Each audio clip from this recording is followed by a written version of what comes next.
सबसे पहले चैनल को सब्सक्राइब और वीडियो को लाइक करो। प्यारे बच्चों, आज फिर मैं आपके लिए एक मज़ेदार कहानी लेकर आया हूँ। इसमें एक पुराना मकान होता है। उसमें से एक दिन अचानक से जोर-जोर से खर्राटे की आवाज़ें आने लगती हैं।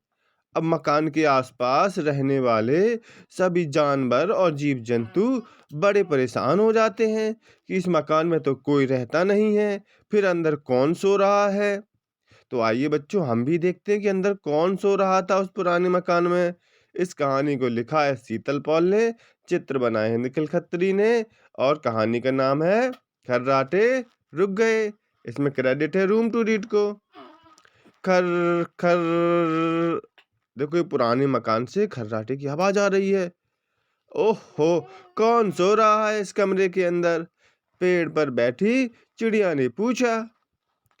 कौन भर रहा है इतनी जोर से खर्राटे? गिलहरी ने भी खिड़की से झांकते हुए पूछा।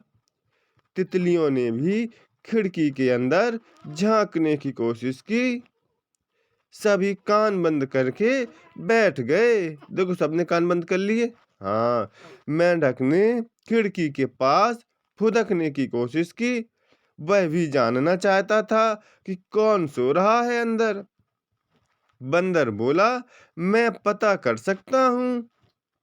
वाह, तो जाओ पता करो कौन सो रहा है अंदर। सारे जानवर क्या बोले? जाओ भाई जाओ, पता करो। जोर लगा के हैया। बंदर क्या कर रहा है? बंदर ने दरवाजा खोला। बंदर ने अपनी पूंछ संभाली और पूरी जान लगाकर दरवाजे की कुंडी खोली। और दरवाजा खुलते ही बंदर अंदर धड़ाम से गिर पड़ा। अरे, ये क्या? इसमें तो बहुत सी किताबें दिख रही हैं। अरे, किताबों के ढेर के नीचे बंदर दब गया। खर्राटों की आवाज अभी भी आ रही थी। कौन सो रहा था? हाँ बच्चों, किताबें सो रही थीं। इतनी सारी किताबें। वह किताबें, मोटी किताब, पतली किताब, नई किताब, पुरानी किताब, कैसी कैसी होती किताब। पर यह सब क्यों है सोती किताब? कोई पढ़ नहीं रहा था इन किताबों को, इसलिए ये सो गईं और जोर जोर से खर्राटे भरने लगीं। मैं भी किताब पढ़ूंगी, गिलहरी ने कहा। मैं भी किताब पढ़ूंगा, मेंढक ने कहा। मैं भी किताब पढ़ूंगी, तितली ने कहा। जैसे जैसे सब किताबों को पढ़ने लगे, वैसे वैसे किताबें जागने लगीं और खर्राटे रुक गए। मुझे यह वाली किताब पढ़ने दो। बंदर ने खाना पकाने के बारे में किताब उठा ली।